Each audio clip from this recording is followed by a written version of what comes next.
আসসালামু আলাইকুম। এটিএন বাংলার গ্রামগঞ্জের খবরে সবাইকে স্বাগত জানাচ্ছি নাবিলা রহমান। শুরুতেই সংবাদ শিরোনাম। সন্ত্রাস বিরোধী আইনে নিষিদ্ধ হল জামাত শিবির, স্বরাষ্ট্র মন্ত্রণালয়ের প্রজ্ঞাপন জারি।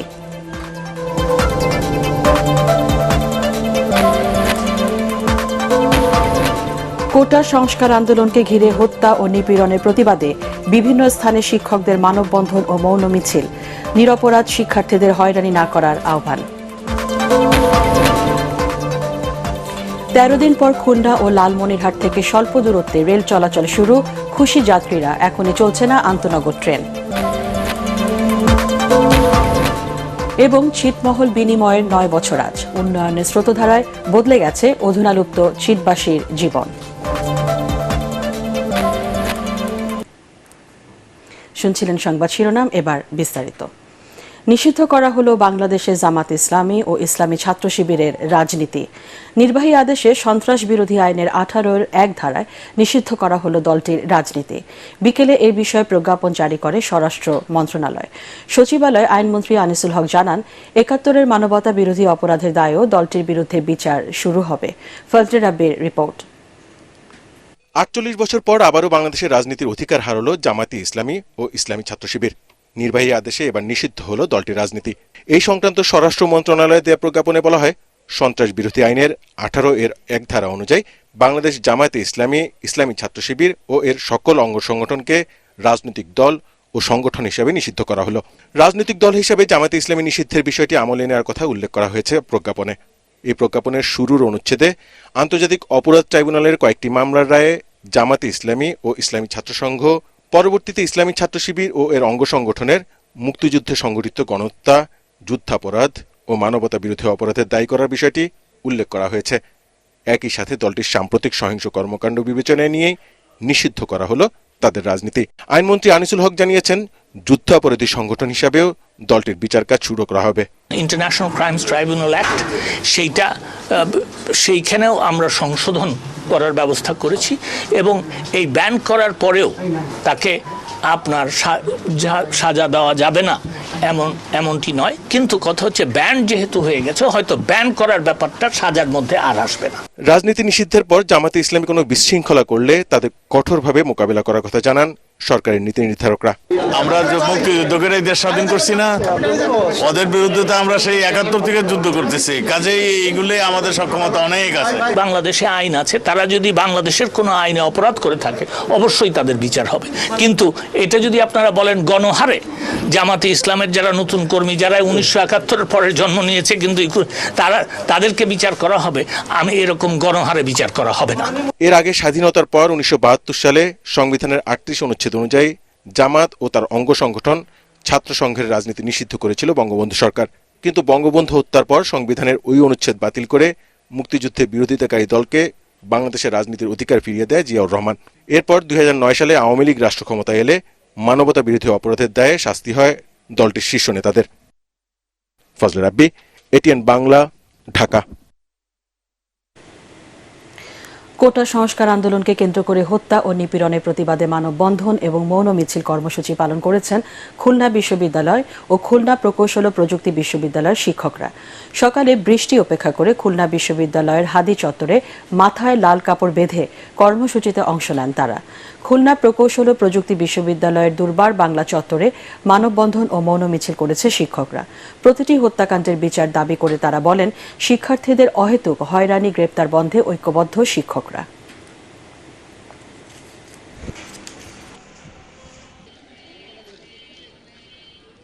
আমাদের ছাত্র যখন এইভাবে নিপীড়িত হচ্ছে, ছাত্রদেরকে যখন হত্যা করা হচ্ছে, রাতে ব্লক রেড দিয়ে যখন তাদেরকে বাসা থেকে জোর করে ধরে নিয়ে যাচ্ছে, এটা আমরা সহ্য করতে পারছি না।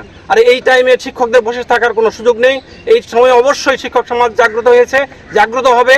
ছাত্রদের উপর যে কোনো নিপীড়ন তার শিক্ষকরা প্রতিহত করবে। জনগণের মৌলিক অধিকার আমাদের এখানে সমুন্নত থাকবে।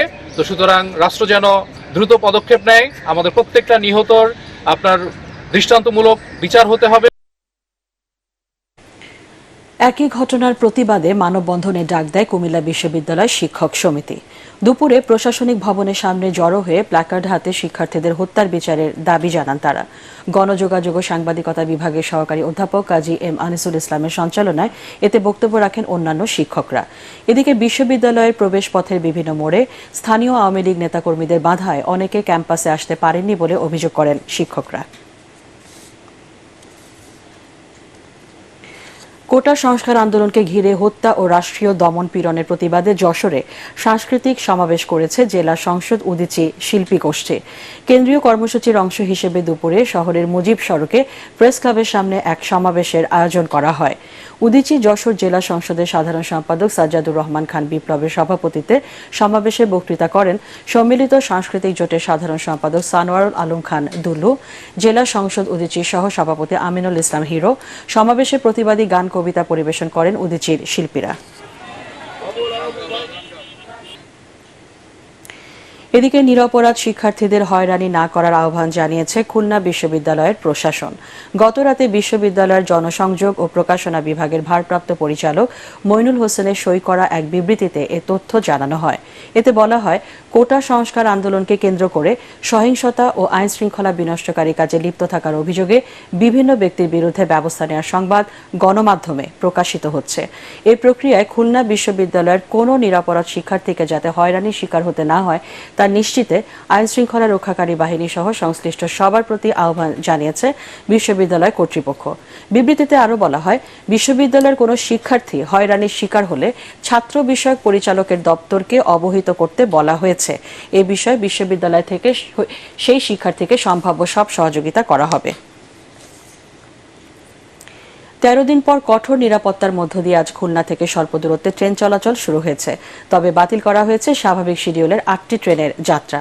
রেলওয়ে সূত্র জানিয়েছে, সকালে বেনাপোল ও চাঁপাইনবাবগঞ্জের উদ্দেশ্যে বেতনা কমিউটার ও মহানন্দা মেইল ট্রেন খুলনা ছেড়ে যায়। কারফিউ শিথিল থাকাকালীন নিকটবর্তী জেলায় মেইল, লোকাল ও কমিউটার ট্রেন চলাচল করবে। আন্তনগর ট্রেন চালুর বিষয়ে সিদ্ধান্ত এখনো না হলেও তা দ্রুত হবে বলে জানিয়েছে রেল কর্তৃপক্ষ। কোটা সংস্কার আন্দোলনকে ঘিরে উদ্ভূত পরিস্থিতিতে গত 18 জুলাই দুপুর থেকে সারা দেশে অনির্দিষ্টকালের জন্য ট্রেন চলাচল বন্ধ করে দেওয়া হয়। লালমনিরহাট থেকেও স্বল্প দূরত্বের মেইল, লোকাল ও কমিউটার ট্রেন চলাচল শুরু হয়েছে। সকাল থেকে সান্তাহার, বিরল, পার্বতীপুর ও বুড়িমারির উদ্দেশ্যে 3টি লোকাল ট্রেন ছেড়ে যায়। অন্যদিকে দুপুর 12টা 40 মিনিটে সান্তাহার থেকে 20 আপ ট্রেনটি লালমনিরহাটের উদ্দেশ্যে রওনা হয়। তবে রাতে কোনো ট্রেন চলাচল করবে না বলে জানিয়েছে কর্তৃপক্ষ। এদিকে 13 দিন পর ট্রেন চলাচল শুরু হয় খুশি যাত্রীরা।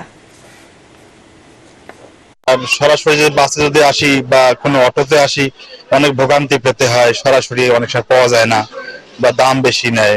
ট্রেনে তো ফিক্সড দাম। মোট 4টা ট্রেন লালমিয়ার থেকে বিভিন্ন রুটে ছেড়ে গেছে। হয়তো খুব শীঘ্রই আন্তনগর ট্রেনগুলো আবার চালু হয়ে যাবে। শোকাবহ আগস্টের প্রথম দিনে নানা কর্মসূচি পালন করছে খুলনা মহানগর আওয়ামী লীগ। সকালে দলীয় কার্যালয়ে জাতীয় ও দলীয় পতাকা উত্তোলন করা হয়। দুপুরে মিছিল বের করে মহানগর আওয়ামী লীগ। মিছিলটি শহরের প্রধান প্রধান সড়ক প্রদক্ষিণ করে দলীয় কার্যালয়ে গিয়ে শেষ হয়। মিছিলে মহানগরী থানা, ওয়ার্ড আওয়ামী লীগ সহ সহযোগী সংগঠনের নেতাকর্মীরা অংশ নেন।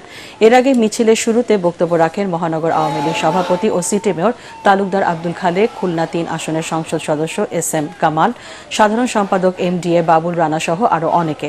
সিরাজগঞ্জেও আওয়ামী লীগের উদ্যোগে শোক মিছিল অনুষ্ঠিত হয়েছে। সকালে শহরের SS রোডের দলীয় কার্যালয় থেকে মিছিল বের করা হয়। জেলা আওয়ামী লীগের সভাপতি KM হোসেন আলী হাসান, সাধারণ সম্পাদক আব্দুস সামাদ তালুকদার, সিরাজগঞ্জ 2 আসনের সংসদ সদস্য জান্নাত আরা হেনরি, পৌর মেয়র সৈয়দ আব্দুর রৌফ মুক্তা, পৌর আওয়ামী লীগের সভাপতি হেলাল উদ্দিন সহ বিভিন্ন ইউনিয়ন ও ওয়ার্ডের নেতাকর্মীরা উপস্থিত ছিলেন। আন্দোলনের নামে রাষ্ট্রীয় সম্পদ ধ্বংসকারীদের প্রতিহত করতে দলের নেতাকর্মীদের ঐক্যবদ্ধ প্রতিরোধ গড়ে তোলার আহ্বান জানান বক্তারা।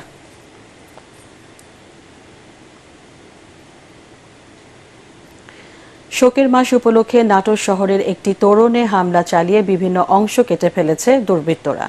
শহরের কানাইখালী এলাকায় বঙ্গবন্ধু ও তার পরিবারের শহীদ সদস্যদের ছবি দিয়ে তোরণটি নির্মাণ করা হয়। গতরাতে কে বা কারা এর বিভিন্ন অংশ ধারালো অস্ত্র দিয়ে কেটে দেয়। একই সাথে সড়কে ডিভাইডারে লাগানো মৎস্য বিভাগের ফেস্টুনগুলো কেটে নষ্ট করা হয়। দুপুরে বিষয়টি প্রশাসনের নজরে আনলে ঘটনাস্থল পরিদর্শন করে পুলিশ।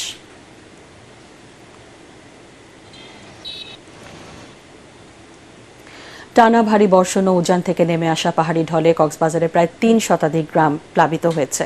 সোমবার থেকে বিরতিহীন বৃষ্টির কারণে বন্যা ও পাহাড়ি ঢলের পানি ঢুকে ৯ উপজেলার ১৬টি ইউনিয়নে প্লাবিত হয়েছে। নদী ও খালের বেড়িবাঁধ ভেঙে পানি ঢুকেছে গ্রামে। এতে এসব এলাকার ১.৫ লাখেরও বেশি মানুষ পানিবন্দী হয়ে পড়েছে। জেলায় আরও ২ দিন অতি ভারী বৃষ্টির পূর্বাভাস দিয়েছে আবহাওয়া অধিদপ্তর। এদিকে প্রবল বর্ষণ ও পাহাড়ি ঢলে বান্দরবানের নিম্নাঞ্চল প্লাবিত হয়েছে। বাড়ছে সাঙ্গু, মাতামুহুরী ও বাঘখালী নদীর পানি। পাহাড়ি ঢলে তলিয়ে গেছে নাইখাংছড়ি উপজেলার তুমরু বাজার ও ঘুমধুম এলাকার শতাধিক ঘরবাড়ি। কয়েকটি জায়গায় পাহাড় ধসে বিচ্ছিন্ন রয়েছে যোগাযোগ ব্যবস্থা। গতরাত থেকে চট্টগ্রামে থেমে থেমে ভারী ও মাঝারি বৃষ্টির কারণে বন্দর নগরীর কিছু কিছু এলাকায় জলাবদ্ধতার সৃষ্টি হয়।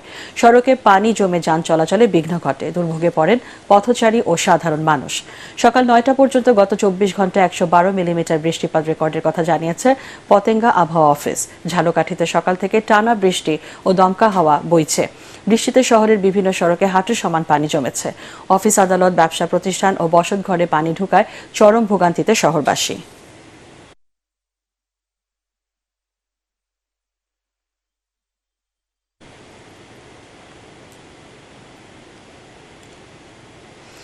ছিটমহল বিনিময়ে ৯ বছরে বদলে গেছে কুড়িগ্রামের ছিটবাসীর জীবনযাত্রা।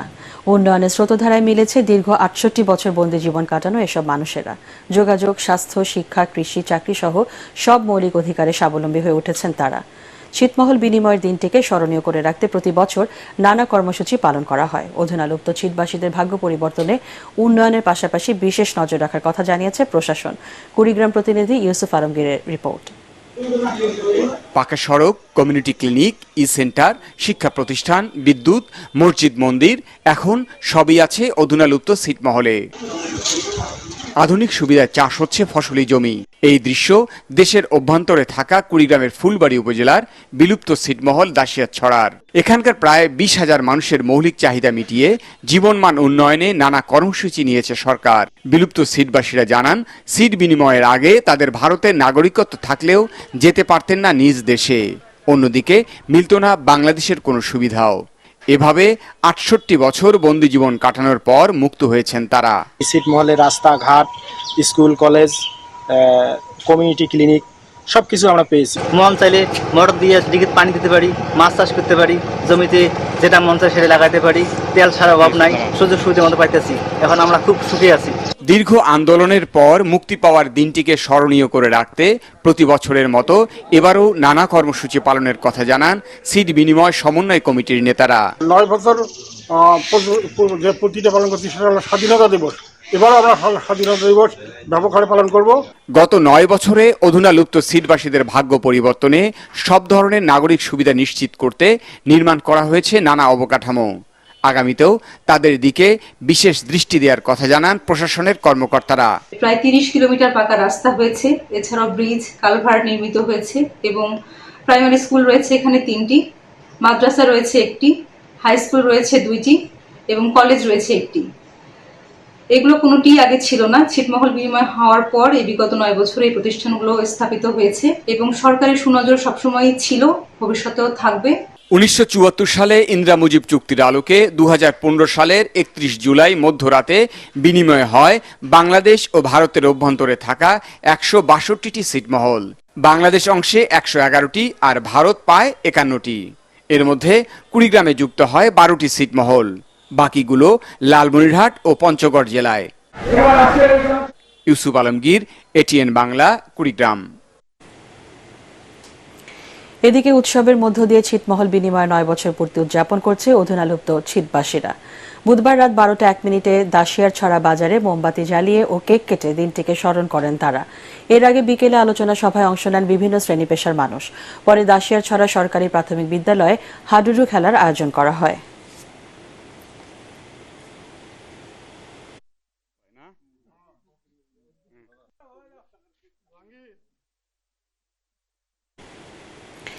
সাভার উপজেলা ছাত্রলীগের সভাপতি আতিকুর রহমান আতিকের সম্পদের অনুসন্ধানে নেমেছে দুদক। গত বছরের 25 অক্টোবর উপজেলা ছাত্রলীগ সভাপতি যখন শত কোটি টাকার মালিক শিরোনামে সংবাদ প্রকাশিত হয় একটি জাতীয় দৈনিকে। সংবাদটি আমলে নিয়ে গত 22 এপ্রিল আতিকের সম্পদের অনুসন্ধানে মাঠে নামে দুদক। 15 মে সকালে দুর্নীতি দমন কমিশন সংবলিত জেলা কার্যালয়ে ঢাকা 2-এর হাজির হয়ে আতিকের সম্পদের তথ্য দেওয়ার জন্য বলা হয়। তবে নির্ধারিত সময়ে উপস্থিত না হয় পুলিশের সহযোগিতায় তাকে হাজির করে জিজ্ঞাসাবাদ করা হয়। বর্তমানে তার বিষয়ে অনুসন্ধান চলছে। ধর্ষণ মামলার মানিকগঞ্জ সদর উপজেলার আটিগ্রাম ইউপি সদস্য মোহাম্মদ মোজাম্মেলকে গ্রেপ্তার করেছে পুলিশ।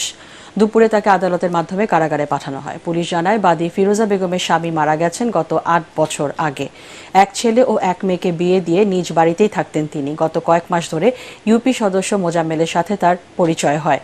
একসময় প্রেমের সম্পর্কে জড়িয়ে পড়েন তারা। বিয়ের আশ্বাস দিয়ে ওই নারীর সাথে শারীরিক সম্পর্ক গড়ে তোলে মোজাম্মেল।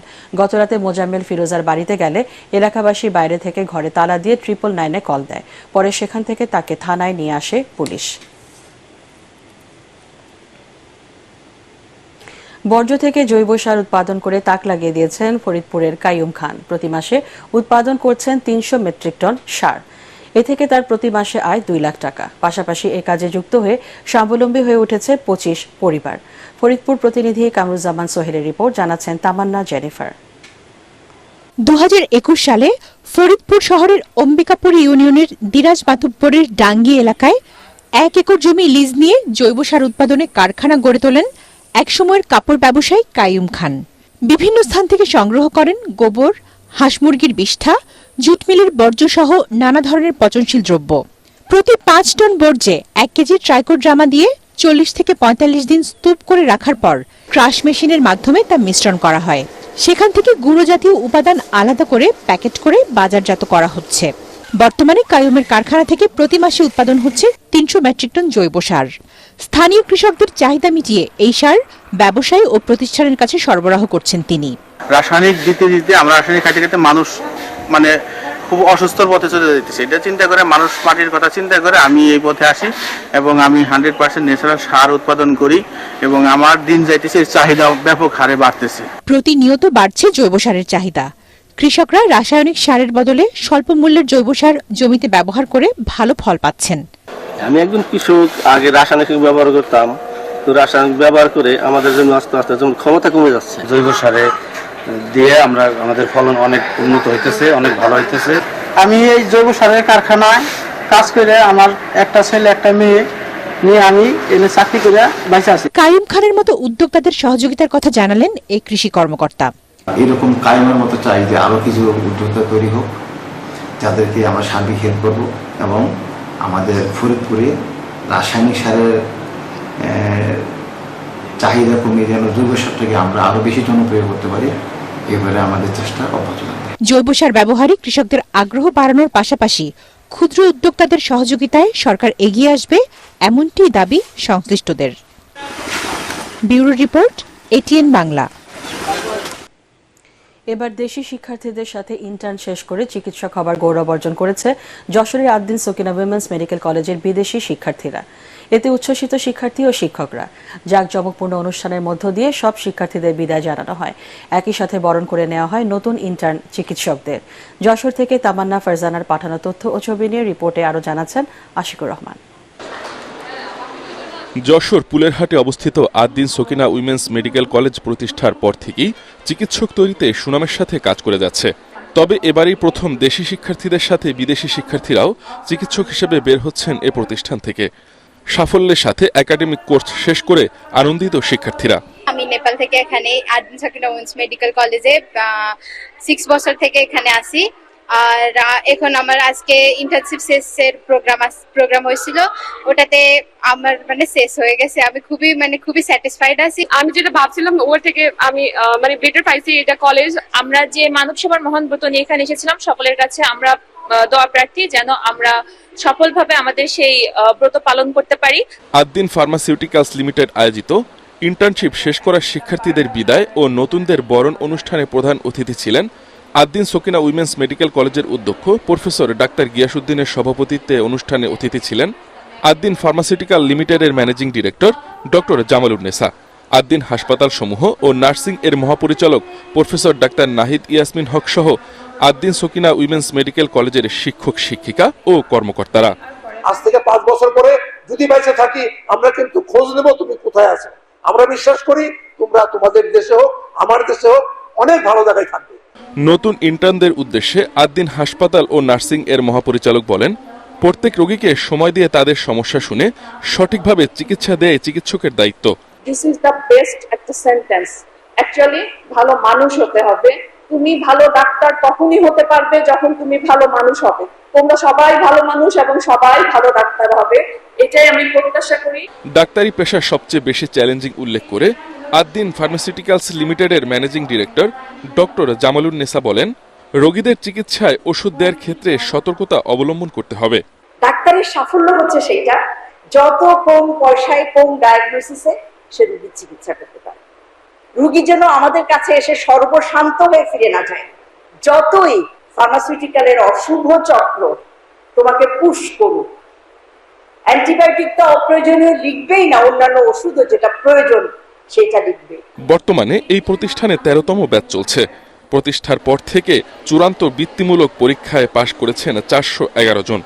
চিকিৎসক হয়ে বের হয়েছেন 289 জন।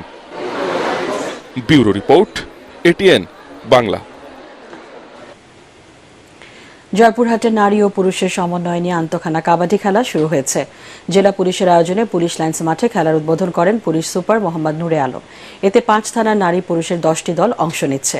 উদ্বোধনী অনুষ্ঠানে অন্যান্যের মধ্যে বক্তব্য রাখেন অতিরিক্ত পুলিশ সুপার মামুন খান চিশতি, ফারজানা হোসেন ও জেলা ক্রীড়া সংস্থার সাধারণ সম্পাদক মোর্শেদুল আলম লেবু।